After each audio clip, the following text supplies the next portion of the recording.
Welcome to the Insurance Agents and Brokers Podcast. Hello, my name is Megan Fioretta and I am the brand manager here at IA&B. This is the audio version of the coverage quarter column for the November 2023 Primary Agent Magazine. It is entitled Forever Chemicals, PFAS and Insurance by Cathy Trischan. What do pizza boxes, firefighting foam, and nail polish have in common? All may contain perfluoroalkyl and polyfluoroalkyl substances, or PFAS, commonly referred to as forever chemicals. Thousands of compounds fit into this broad category. While PFAS have been around since the 1940s, it wasn't until 1999 that the first lawsuit involving them was filed. A farmer in West Virginia sued DuPont for contaminating water that affected his cattle.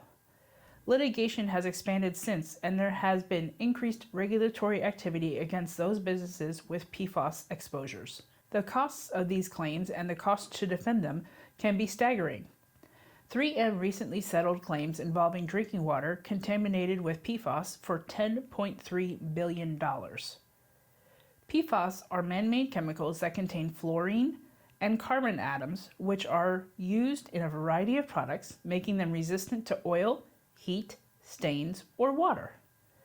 PFAS don't degrade naturally over time and move readily through the environment, hence the term forever chemicals. PFAS can be found in drinking water, soil, the food supply, and the bloodstream of humans. The effects of PFAS on the body is still being researched, but studies have shown that these chemicals can cause harm in various ways. Most commercial insureds, when faced with a liability claim to their Commercial General Liability Policy or CGL, will the CGL respond? Unfortunately, the answer is it depends. There are two primary exposures for most insureds. The PFAS could be released from the insured's premises, or the PFAS could be in the insured's products. The CGL and its predecessor, the Comprehensive General Liability Policy, include pollution exclusions. The exclusion added in 1973 excluded pollution unless the release was sudden and accidental. A broader pollution exclusion, often referred to as an absolute pollution exclusion, was added in 1986, and coverage for sudden and accidental releases was removed. Under both the CGL and the Comprehensive General Liability Policy, though, coverage remained for most products' liability claims. These general points apply, though, to unendorsed policies. It is not uncommon for insurers to add total pollution exclusions, which remove coverage for all pollution exposures, including products liability. Another question to consider is whether PFAS are the types of substances to which a pollution exclusion should apply. The definition of pollutants in most CGL policies is broad, but courts in some states have ruled that pollution exclusions apply only to traditional environmental pollution, such as hazardous waste or industrial pollution. In other states, the exclusion might apply to many other types of hazardous substances. Keep in mind, too, that claims involving pollutants often trigger multiple policies. Claims could involve decades of policies, each with differing language concerning pollutants.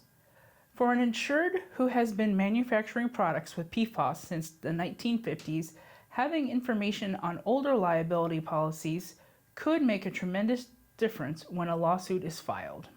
It is more likely that older policies won't have the same exclusions seen in more current ones. In 2023, Insurance Services Office, or ISO, introduced a number of endorsements to specifically exclude coverage for losses involving PFAS. Examples include exclusion perfluoroalkyl and polyfluoroalkyl substances, or PFAS, CG 4032, for the CGL policy, and a similar exclusion perfluoroalkyl and polyfluoroalkyl substances, or PFAS, CU 3454, for use on a commercial umbrella. The endorsements remove bodily injury, property damage, and personal and advertising injury liability coverage for any losses involving PFAS. Also excluded is any loss, cost, or expense arising out of abating, testing for, monitoring, cleaning up, removing, containing, treating, detoxifying, neutralizing, remediating, disposing of, or responding to, or assessing the effects of PFAS. The endorsements contain a detailed definition of perfluoroalkyl or polyfluoroalkyl substances, which includes goods or products that contain PFAS. The definition is broad enough to exclude not just named substances, but those with a similar composition. Addition of this exclusion will be problematic for insureds with PFAS on site or whose products contain PFAS. If the CGL policy doesn't provide coverage, what other policies might be triggered in a claim involving PFAS?